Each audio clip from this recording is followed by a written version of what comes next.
Hello friends, and welcome to the Procedural Workflow for VFX and animation with Maya. In this tutorial we're going to take this elbow crab and texture it up. The way that we're going to do it is actually without a texturing software, which makes this workflow very interesting. We can have an unlimited amount of detail in our textures when we do a procedural workflow, meaning we're letting Maya and Redshift work out the details by just masking out areas and then mixing and matching masks together. And we're creating those masks by using curvature nodes and other kind of nodes for the Redshift Maya workflow. So I'm introducing all the concepts one by one. So in the beginning we go a little bit slower. We just introduce all the different kind of nodes that you can use to do these workflows. So you combine them all. So we talk a little bit about the material blender, color layer, triplanar, noises, layered noise, curvature maps, fractal textures, color sets, vertical color nodes, displacement, how to add multiple displacements on top of each other, how we do masking, how we add masking, subtract masking, add some masks together, subtract some others. So as you can see, I'm using the paint, the vertice workflow, because that means that as soon as I want to use this for animation, I can actually take these textures and use them for my animation pipeline as well. So we're going to learn how to set up the masks so they can actually be used in a proper animation film.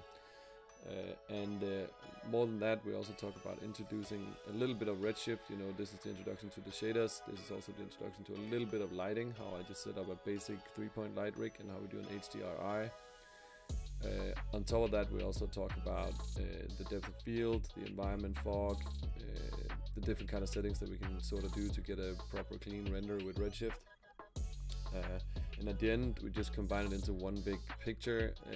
And as I say, I never really build a tutorial without thinking about the animation in mind. So as you can see provided, there will also be a film where the crab is just standing idling and showing that the animation is actually working in relation to this procedural workflow.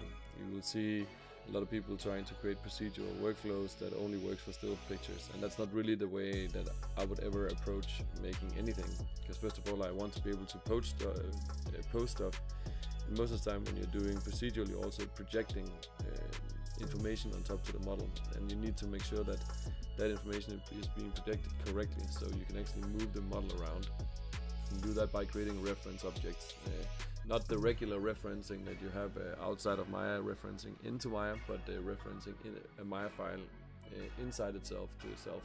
So that that will hopefully make sense. And quickly we just set up a rig. Roughly about an hour time is spent on just setting up a super basic rig. And I could use a lot of scripts for it, but I kind of just build it from the bottom in case that anybody wants to do that. It's it's up to you if you want to follow that. I will provide the character with the rig on, so you guys don't have to do that.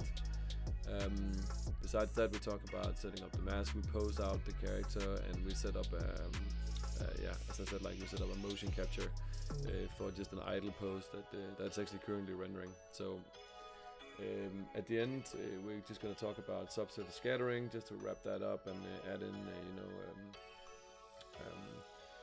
some specular map as well, and after that it's sort of like a wrap for the character. So you can see like how I kind of just try out a lot of different ways, and it's my goal that you guys will have the ability to be creative. So you'll probably have seen workflows like this online on maybe on YouTube where people are doing the sort of similar thing, but I wanted to build one for Maya, and I also wanted to build one where you can use it for animation, because I think that's the most important part that I want to promote. So hopefully I'll see you in the course, and I look forward to do the class.